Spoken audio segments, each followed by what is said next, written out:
fight fans, this is the MMA Plug powered by DenverSportsBetting.com, your one-stop shop for everything Colorado sports. Be prepared for a huge announcement on Monday, August 3rd from DenverSportsBetting.com as a Denver sports icon joins the team. There's your tease. Can't give you any more details. Once again, I'm Ron Kruck, joined by Jordan Kurtz. What's up, Jordan? How you doing, my man?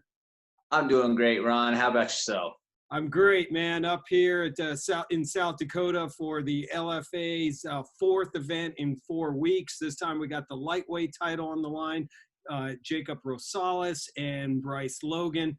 But we have a couple of Colorado guys on the card too. Zach Paunga making his debut. And, of course, Michael Stack looks to remain undefeated. I know you know all these Colorado guys and have to be excited about their return to the octagon. Definitely a strong showing. A lot of Colorado guys. There's actually 2 Colorado fighters that are fighting each other to pull the curtain for you tomorrow night. So I mean, it's gonna be a great showing for our state as it pertains to some of the up and coming talent in the MMA scene. Yeah, absolutely. We're looking forward to it. We are also, of course, pumped up for the UFC on ESPN Plus 31 event after 4 successful events on Yas Island in Abu Dhabi. The promotion returns to the fight capital of the world and its base camp in Las Vegas, the Apex, for an event that Jordan has gone through some changes. The original main event was supposed to be the return of former champion Holly Holm and taking on Irina Aldana, but the Mexican was pulled from the card after testing positive for COVID-19. We wish her the best of luck in getting healthy. So instead, Jordan, we get an important middleweight matchup between the surging Edmund Shahbazyan and who throws down with long-time middleweight contender Derek Brunson. So while we lose Holly Holm, little disappointed there, we still get a pretty good main event. Definitely. So here we go. We come into this fight. Edmund Shahbazyan, undefeated, Jordan, having won 11 straight fights.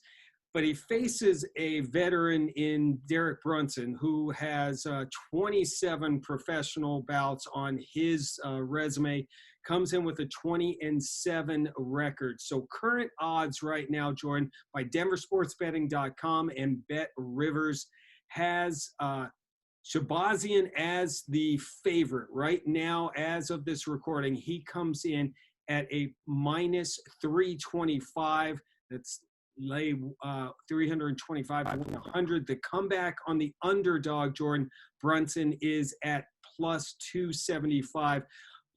Jordan, let's break down this middleweight matchup. Both these guys would love to get a win. Shahbazyan looking to keep his just the hype train rolling, and Brunson trying to get back into title contention. Give us your take on this matchup. Shahbazyan is he's definitely one of the most highly touted prospects in the entire sport. You know what he was able to do to Tavares was just mind blowing. You know, when you're talking about a guy who is such just a tough, be able to stand and bang sort of brawler the way that Tavares was, and to see the way that he mowed through him, that was really impressive to me. Derek Brunson is a very good measuring stick for a lot of these prospects. It's a thing to see where he's been kind of, and you hate to give the guy this sort of label, but he's never really cracked into the true title contender spot. So he's kind of a gatekeeper. True. But you can really sort of gauge where those young teams are against somebody like a Brunson, who is so well-rounded across the board. He can mix it up with the striking. He's got as solid as it gets in terms of his MMA wrestling goes. He's no, Yoel-level Olympic wrestler or anything like that by any means, but in terms of his proficiency as it pertains to MMA wrestling, he's as solid as it gets. So it's going to be interesting to see how someone who comes from the camp, also that Shahbazyan comes from, will be able to react on this big sort of stage. You know, he's been around the bright lights with Ronda for a long time, Right. but now it's his turn to be there. And it's just, it's weird though, Ron, because he doesn't have the fans. He doesn't have the pressure. He doesn't have all the extra spectacle that may, you know, Sure. Absolutely. come with being in a main event fight. Yeah. That's a great point. You know, Shahbazyan, Jordan, plain and simple, he's just been on fire. And recently, I think he has proved he belongs in the big show. Like 4-0 inside the octagon, 3 first-round stoppages. As you said, she manages him now, and he's Ronda Rousey's former training partner. This guy is he's putting on a show. He comes out firing. He's finished his opponent in 10 out of 11 professional victories most in the first round, 9 by way of knockout or TKO. On the flip side, Brunson, yes, he's one of those guys that you don't want to label as a gatekeeper. He just hasn't been able to take it to that next level. Maybe this is the win that could get him there. You know, he's known for being crazy aggressive. You know, he's earned 11 career knockouts, all in the first round, and 6 of those coming inside the UFC octagon. But his past few bouts, he's refined his fighting style, in my opinion. He's showing that he can be more technical and calculated, and that's sort of allowed him to avoid those devastating early knockout losses that he'd been suffering. But a couple key components to me, he's got that All-American Wrestler Foundation. He's moved his camp from North Carolina to Sanford MMA in Florida, which is Henry Hoofton, previously known as Hard Knocks 365. Major step out in training. So new approach in the cage. I feel like he's being more patient and not so reckless, and that's produced back-to-back victories. So before we get to our predictions, I mean, the X factor for me in this fight is age and athleticism right now. Shahbazyan, 22, 14 years younger than the 36-year-old Brunson, who has seen some wars. I know you've seen it happen, Jordan. He's been in some battles. Of course, cardio will benefit the young 22-year-old. But on the flip side, Brunson's got the experience. He has faced some top-quality opponents, including current middleweight champ Israel Adesanya. That was back in 2018. So when it's all said and done, some interesting X factors and intangibles going into this fight. Jordan, how do you see this one playing out? I think that Brunson is going to pull some old vet tricks out, something that Shahbazyan has never had to see, and I just know that from just personal, anecdotal, and whatever you want to call it, from my good buddy Ian Heinisch, who fought him last summer, who he said that he pulled some tricks out of the hat that he had never experienced before. But on the flip side, I'm going to go with the young prospect, because I just think that he has the hunger, and he has dogs in his hands, and it's something that I think is going to be just too much at this point in time for Brunson to be able to withstand. Yeah, I think, Jordan, if Brunson can slow the fight down, weather the storm, maybe take things into the clinch, he can definitely make things interesting. He's a veteran guy that has been in the octagon with some of the top fighters. But I think youth and power will prevail in this one. Shahbazyan, if he could land a devastating, perfectly placed strike to leave Brunson basically looking up at the lights. Will be a highlight reel knockout like we saw what you brought up against Tavares. I don't know, possibly, but I think with so much on the line and the hype train behind Shahbazyan right now, he gets a win. He's on the fringes of the middleweight title picture. So I'm going with the favorite on this one as well. Give me Shahbazyan, who, as of this recording, and according to DenverSportsBetting.com and Bet Rivers. He comes in, a lot of money now is coming in on him. I see him up to as much as a minus 375. The comeback on the underdog, Brunson, plus 75. Maybe not a bad play with, a veteran guy that might be able to surprise the Young's prospect. But for me, I'm going to go with Shahbazyan. Definitely. This is the MMA Plug, sponsored by DenverSportsBetting.com. Ron Kruck, along with Jordan Kurtz. We are breaking down the UFC on ESPN Plus 31. Those names just never roll off the tongue. Anyway, we'll fight through it. This time they're going down at the Apex in Las Vegas as the promotion returns home for the next several events. UFC on ESPN Plus 31 happens August 1st, 6 p.m. start on the East Coast, followed by the main card, which will go down at 9 p.m. Eastern. All right, Jordan, the co-main event is a women's flyweight matchup between the number 3 ranked Joanne Calderwood and number 6 ranked Jennifer Maia. A lot on the line in this one, as a win for either of these ladies really could put them into the position for a title shot against current women's flyweight title holder Valentina Shevchenko.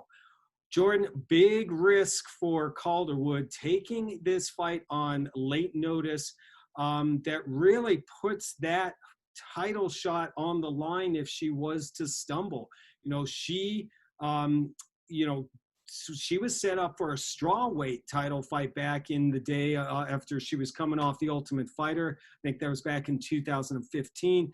And then she was upset, and there went that elusive title shot. So it's been a long road for Calderwood to get back to this position after she moved up to 125. So Calderwood is knocking on the door of a title shot again. And here comes kind of under the radar Maia, Invicta Fighting Championship title holder. She's clearly a top fighter at 125 pounds when she signed, but a couple of lackluster fights have kind of, in my opinion, have kept her under the radar. This will be her first main card fight. So will the bright lights get to her? But the Brazilian has managed to get some ugly wins and got her to this position. Jordan, give us your take on this matchup. Well, one thing that they both have in common is a loss to Caitlin Chikagian, for what that's worth, for whatever the MMA math may, spell out in terms of the equations that you could paint. Whereas with Joanne Calderwood, but I also believe that it's kind of a tale of perspective here, Ron, because if you're Joanne Calderwood and you really do believe that you're bad mofo JoJo and you're one of the baddest on the planet, that you can go in on any given night and beat anybody, if it's a thing of Valentina when we don't know when she's coming back in relation to the injury, right. Joanne, Calderwood, she hasn't fought in a little while. So is it a situation of, hey, let me go collect this paycheck and then I'll keep my title shot intact and then I'll, it's business as normal, but I'm just going to, I'm going to go make the money in the meantime. Yeah, that's a great point. I mean, it's the risk you take. You want to keep active, you want to get paid, but she has been bitten by that type of decision before. So it really comes down, I think, for Maia, career-defining fight for her. A win proves she is capable of hanging with the top women in the UFC's division. For Calderwood, this is where she is on the cusp of possible UFC superstardom and definitely that title fight. So I think that after that experience of being upset and seeing that elusive title shot kind of go up in smoke, I think she will be very focused coming into this fight and really will have to do everything she can to get a victory. So the odds coming in, according to DenverSportsBetting.com and Bet Rivers has Calderwood as the almost 2-1 favorite. She is at a minus 190 right now. The comeback on Jennifer Maia, is at plus 165. That's as of this recording. So Calderwood comes in, Jordan, with as the favorite. How do you see this one playing out? I'm gonna have to go with the favorite on this one. I'm a fan of JoJo. You know, I've just always I've gravitated toward her ever since she was on The Ultimate Fighter, just because she has the voice and everything that goes along with it. The UFC kind of played on that element this week with some of the media promo, and having her with her, you know, her sweet little Scottish voice say some of the biggest trash talk lines in UFC history. And so, you know, I don't know. She just has that personality where she just seems like so soft-spoken and sweet, but she's as game as it gets. And I think that her stepping up in this situation speaks to the level of gamer that she truly is when she steps into that octagon. Yeah. And Maya may have her moments in this fight. And my take on how this is going down, she'll try to definitely turn this into a grind. But I think JoJo will be able to use her speed, her movement. She'll throw punches and bunches. She'll throw more strikes to keep Maya off of her game, and just keep throwing in volume. I think that'll be the key. And you know, the only X factor here is that she did take this fight on short notice. If that doesn't come back to haunt her, I think that JoJo wins this by way of a decision. I'd say so. So as we close out, one final look at the odds, Jordan. The money seems to be coming in on the underdog. Maya now I see at a plus 120 when opening up at about plus 165, and Calderwood back down to minus 140. So there are some bettors that are taking a chance on the underdog. We'll see how it plays out. Well, this is the MMA Plug. Ron Kruck and George Kurtz with you as we take a look at another ESPN UFC event. Breaking down the fights. We went through the main event and the co-main event. At this point, we always like to each week, Jordan, kind of take a look at maybe an up-and-coming fighter or a fight that's on our radar for many different reasons. Doesn't matter. Maybe it's just going to be a good old-fashioned brawl, whatever. But I'll give you the microphone, my man. What fight or fighter do you have your spotlight on this week? So the fighter that I'm really interested in seeing this weekend is going to be Jonathan Martinez. Into the stick, his last fight against Andre Ewell down at UFC 247 in Houston, and he's hungry to make a statement with this fight this week. He's got an opponent that's going to be game to stand there, and Frankie Saenz is going to be willing to trade with him. And I really think that in this sort of situation, Jonathan is really and truly, you know, he's very soft-spoken, but he goes by the nickname Dragon. You know, we all at the gym, we call him Pedro, but he likes to go by the nickname Dragon. It's almost like you have to awaken the dragon. He gets hit a couple of times, and then it awakens the beast, and then be ready for a fire-breathing monster, because he's coming. And he's going to throw with everything that he has. He will bite down and throw through exchanges, take one to give one, classic sort of, you know, just – and not even necessarily brawl, because he doesn't take the most damage with it, but he'll take one to give a bigger one.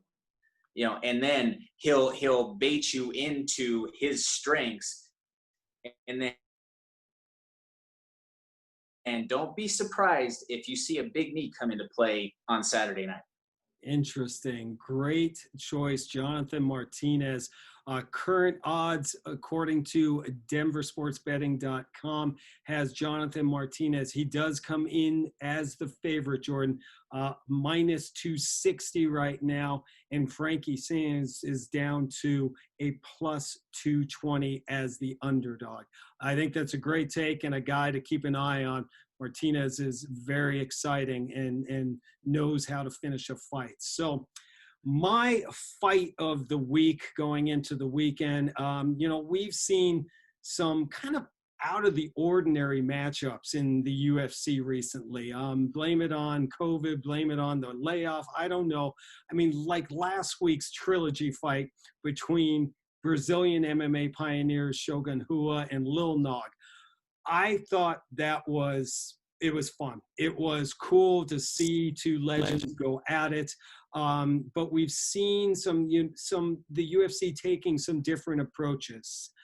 I'm not saying, Jordan, that Ed Herman and Gerald Meerschaert are MMA legends, but they have 82 total fights between them. They are always entertaining, and they are two of the good guys in the sport of MMA. I freaking love this matchup. It's just going to be a hell of a lot of fun. Odds are very, very close. According to DenverSportsBetting.com, Meerschaert is actually the favorite coming in despite moving up a weight class. He's at minus 140.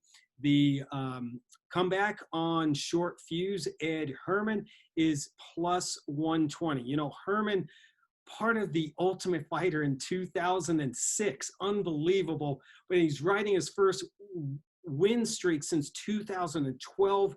You know, this is a guy who has always been able to rely on his toughness. He's a veteran, and he can hang with and then usually outlast his opponents. Meerschaert, long and successful career at middleweight. He hopes the move up to light heavyweight goes better than his debut, where he was finished by Ian Heinisch.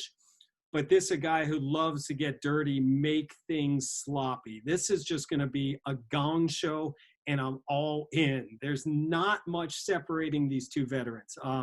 As I said, the odds are close. I expect messy scrambles, crazy clinches, 100% just an old school brawl. Maybe not the most technical fight you'll see, but it's going to be a lot of fun. So close to pick. I'm just flip a coin on this one. If I had to lean one way, I'm going to go with the Colorado guy because that's what I do, Herman. But just quickly, your thoughts on this fun fight, Jordan? I was going to say the same thing. You know, I mean, this is a very fun matchup. It's exciting in the sense that, you know, I don't know that Ed Herman, if you get the chance for him to kind of grapple and exchange, any sort of grappling exchange that Ed Herman is in, he finds a way to make it violent. You know, he's not going to be that sort of poetic grappler that we see out of some guys. He's the nasty, going to, you know, mess you up in every stage of the way sort of grappler. And I absolutely love that when it comes to this particular matchup. Funny story is when Ed Herman was spending some time out here when he was in Fort Collins, I was still living and working in Fort Collins. The store that I used to work in, short fuse fits in more than just his fighting career. Oh, no. He just in general, you know, you could just tell that he's always a guy who is just kind of that tense dude who walks into anywhere that, you know, at any given situation, it might be, you know, it might be go. Yeah, flip that switch. Yeah, he just has that sort of aura about him, and it was just, but I respect it. You know, I knew who he was, but most of my other coworkers didn't know who he was in that regard. So it was just always funny, you know, just a quick little, you know, like, hey, you know, just a nod of respect. Like, I know who you are. You know, I'm not gonna bust your chops or anything like that. Right. Yes, sir. That is awesome. Great stuff. Well, Jordan, we'll do it again next week. Always a pleasure to get your insights, especially on the Colorado MMA scene.